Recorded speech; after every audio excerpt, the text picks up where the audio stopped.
I offer a big hands up and heart appreciation to the board members of the Green Dream Project Foundation, whose dedication, governance, and commitment make the continuation and expression of this movement possible.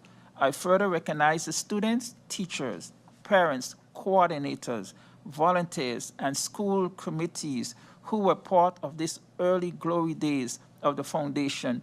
Their discipline, creativity, and resilience helped transform this initiative from an idea formed in a temporary classroom after Hurricane Irma into one of the most impactful youth-led environmental movements in the Caribbean region.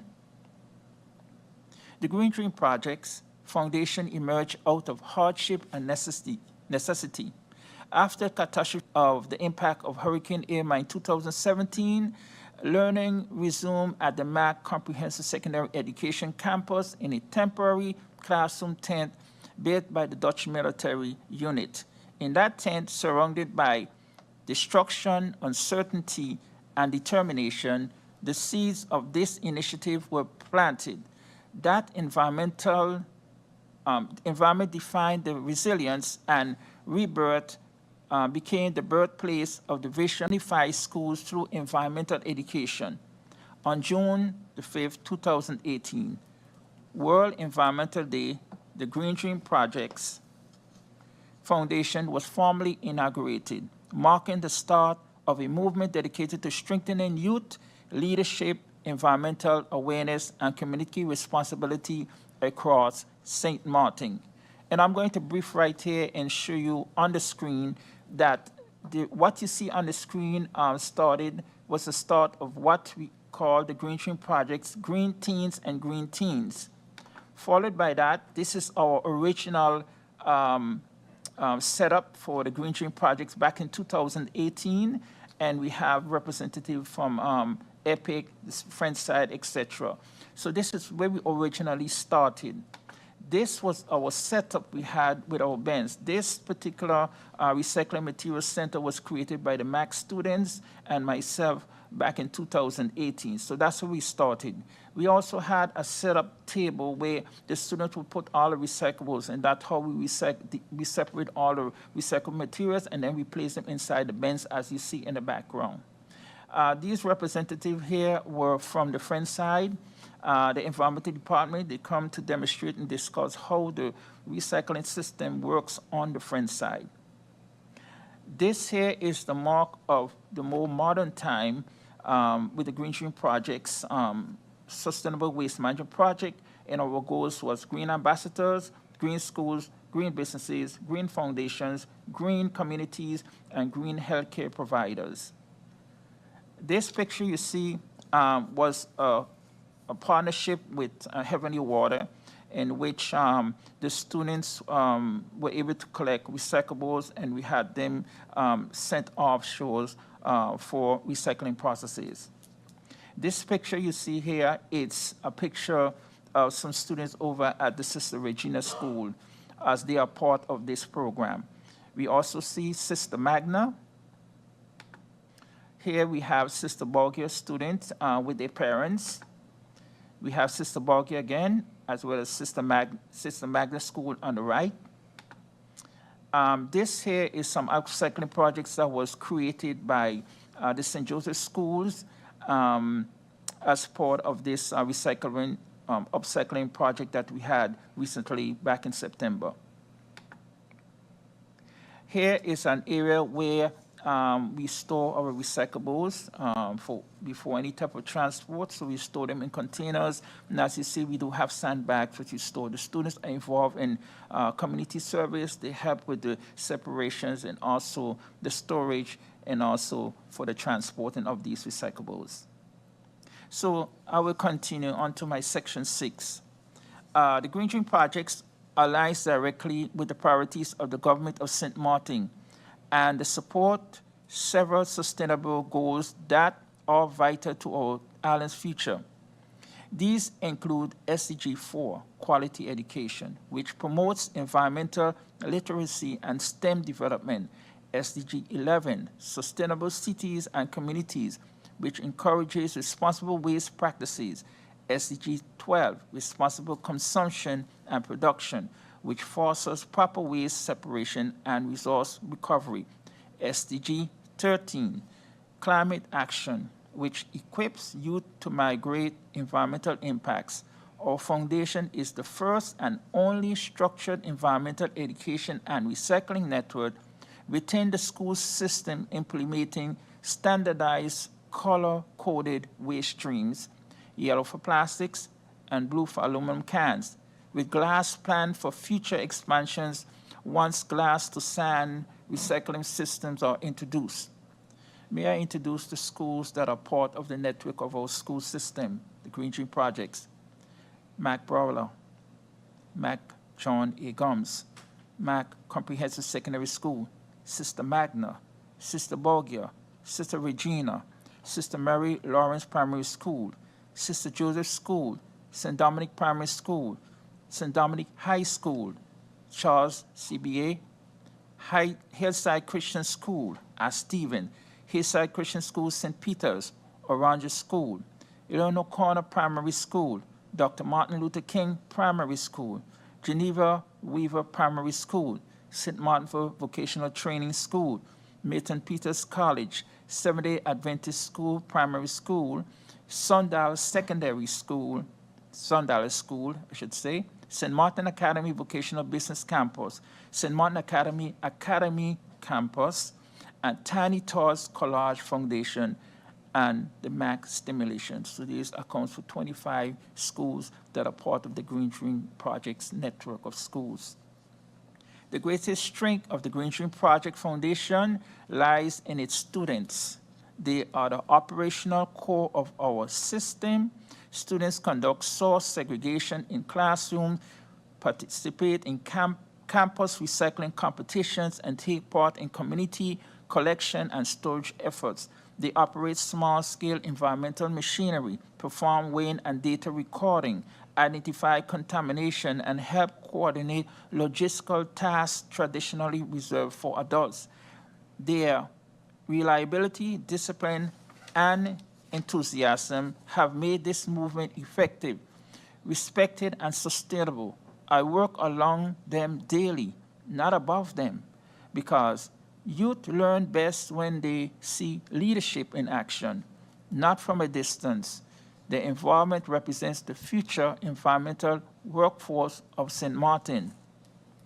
One of our most groundbreaking accomplishments is the establishment of the first Youth Recyclable Exchange Payback Center and upcycling event in St. Martin, and the first of its kind in the Caribbean region.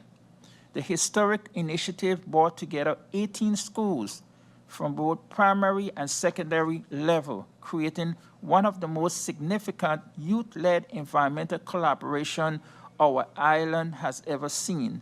What distinguishes this event is that the entire operation was fully managed by students, not adults. They work at intake station, sorted materials, crushed plastics and aluminum cans, weighed recyclables, completed documentation, checked contamination, issued vouchers, and guided the public through the system. During the September 2025 event, students processed over 10,000 recyclables items, and the MAC Braulio Millard campus earned $100 plus in incentive for this recyclables exchange. This event provides beyond question that the youth of St. Martin can manage large-scale environmental operations with professionalism, organization, and pride.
Asset V insured?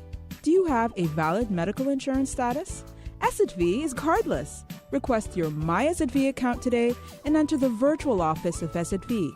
Go to assetv.sx and sign up now. Asset V, yeah. Your social health insurances. 24/7 TV programming on www.stmartinmediacenter.com, SXM Daily News, PBS NewsHour, Now You Know, Com programs, documentary, entertainment, sports events, Saturday children's hours, religion programs, and movies. Click on SXM TV broadcast to see your favorite programs.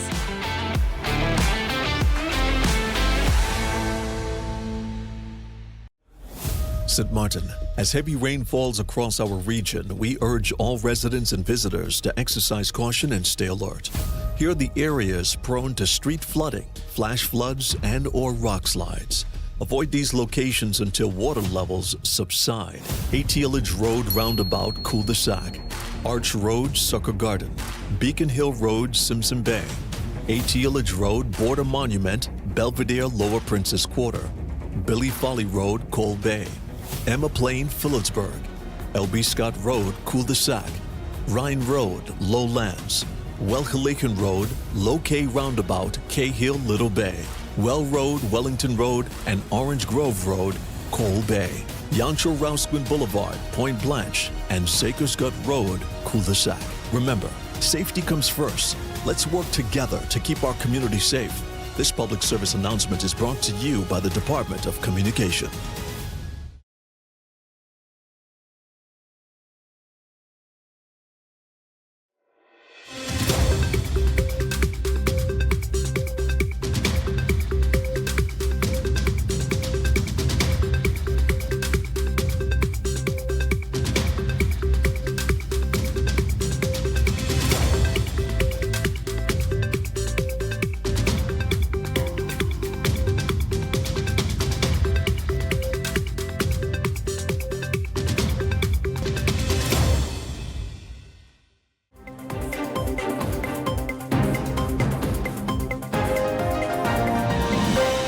First of all, congratulate you all on what you have taken up.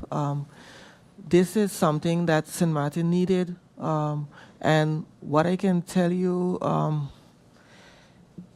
having worked on the whole waste management project dating back 2009, one of the things that we identified back then was recycling and how to introduce it into St. Martin. And I always looked at how it was done in the Netherlands. In the Netherlands, they went from zero recycling to 95% in the space of, I think it was 10 years, and they did it exactly the same way how you are going about now, where you're going to the youth. Because it's the same way why the supermarkets sell candy on the low surface right there by the cash register. Once you get the children, they will tell their parents.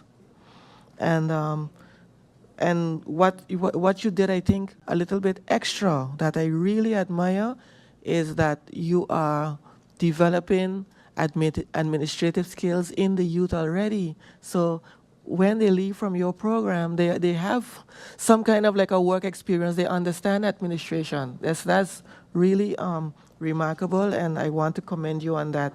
My question is, how are you looking at getting more schools involved, especially more of the secondary schools? How? And also, how do you plan? I saw that you mentioned you want to do the lectures, but if you can tell us concretely how you plan to get more households involved now. And I was thinking on the community councils, because the same way like how you offer rewards for the children, you can offer rewards for community councils, the community that brings in the most gets something, something like that. So I don't know what your plans are, but really a great project. And I'm hoping that, because you did mention that you met with Minister Gomes, and I know that he is doing recycling, so I'm hoping that you get that good cooperation from him because you are doing a big part of the job that they have to do. Thank you. Good question. The way I set up the project is that I send a proposal to the schools and I give them the choice of whether or not they want to be part of the Green Dream projects. This initiative, and you're right, it's important that we start with the youth because once the youth learn it, they can go home to the parents. Once the parents knows it, they can go to the businesses. Once the business knows it, they can expand and they can create their own system. I have a lot of different companies here in St. Martin that would love to be part of this whole process, but you're dealing with the youth first. It's a little harder to deal with the community, but you have to have the system in place and set up such a way where it works with the community. But as I stated, what we're doing in the education system can be transferable over to a business as well as the home. For example, if I have 4 green recycling bins at my house, I would say, okay, you know what? Let me color code. You don't have to buy a recycling bin. Just put some colors on them. Say, okay, I have an orange and I have a blue. I have a green, and then you just practice your own separation, your organics one way, etc. I mean, it's very where I am today. I would say personally, in sponsorship itself, from 7 years, I've only been working maybe like $5,000 or so. That's with me. And I've gotten along with because I've done these little programs with the school to get the students involved. And I'm a student person. I was a student at the St. Martin Academy back when it was FVPT student. And I went to the States and got my education. I've always loved to work with students because I know that they're going to listen and they're going to follow instructions, especially if the teacher say, do it this way or else, they're going to do it. So, yes, in fact, I would like to work with the community. I would like to work with businesses, etc. But, there's certain things you have to have in place in order for you to get to that particular area. And that's why I mentioned if we have the educational hub set up, that can be one way you can get the communities to come involved. They can see the layout of the system. They can see the different machines are all involved in this whole process. And I think this is what we need on the island, and I think that's the way we need to go. You cannot get any place without education. It doesn't matter whether you're 5 years old or you're 100 years old. If you don't know how to drink water, you just don't know how to drink it. And if the students do not go to school, they're not going to know anything. So that's why we go to school and get further education to get where we are. So I would say education is the primary item that needs to be brought forward. That way people would understand the yeas and nays. People cannot know how to segregate something if they don't understand how it works. That's just the way it is.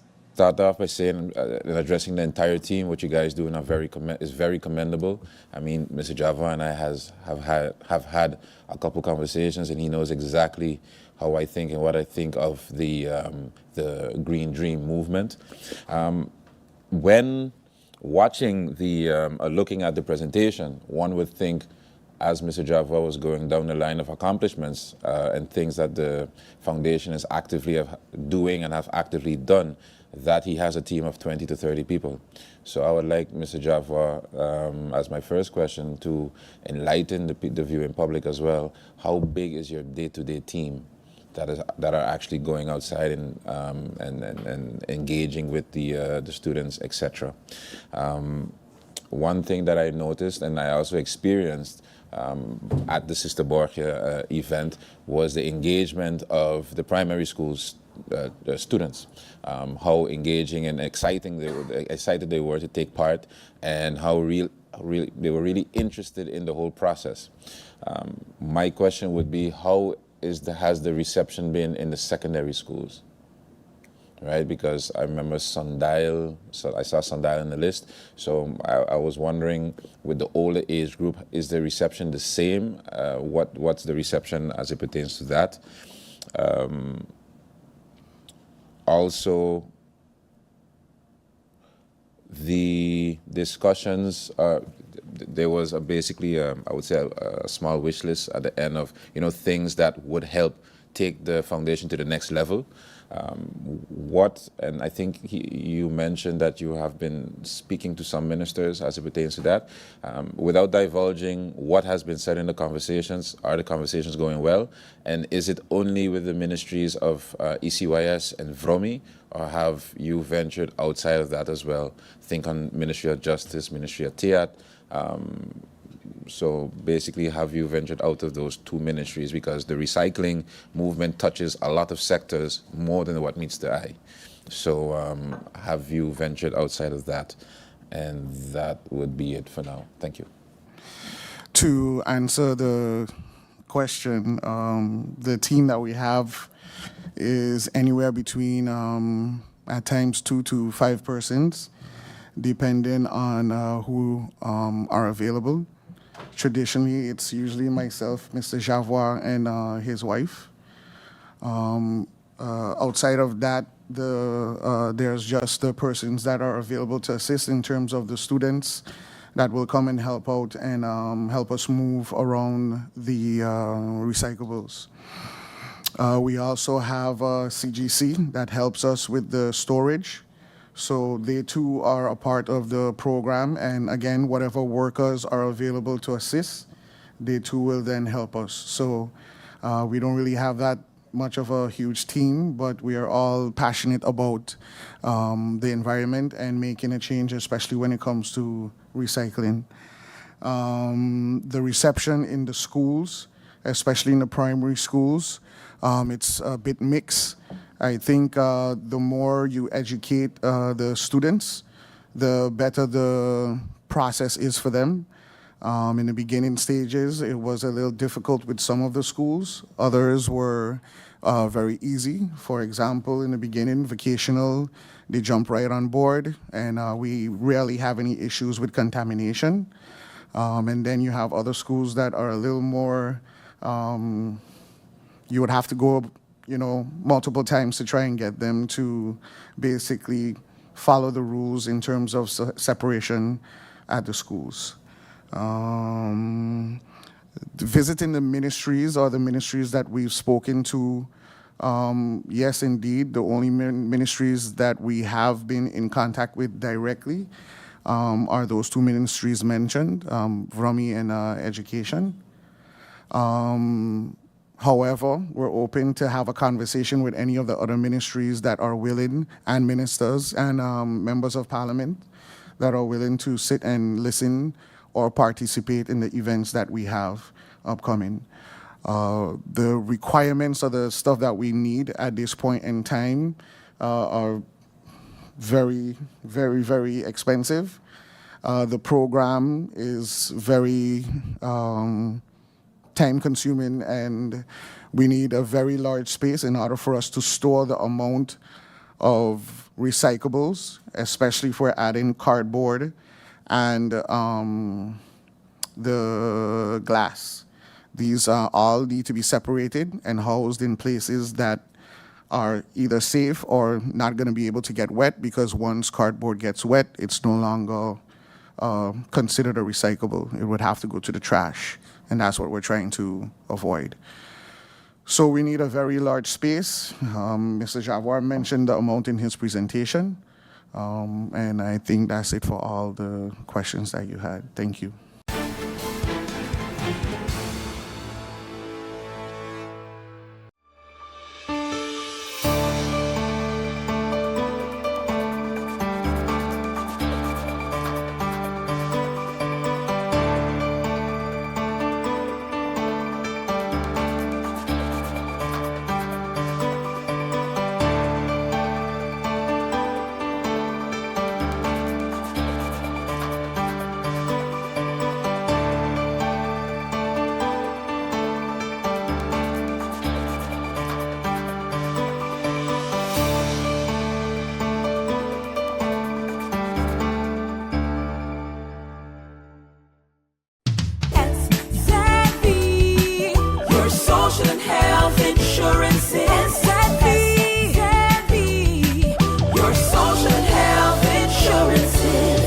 Are you SXM insured? Do you have a valid medical insurance status? SXM is cardless. Request your MySZV account today and enter the virtual office of SZV. Go to szv.sx and sign up now. SXM, yeah, your social health insurances. 24/7 TV programming on www.stmartinmediacenter.com. SXM Daily News.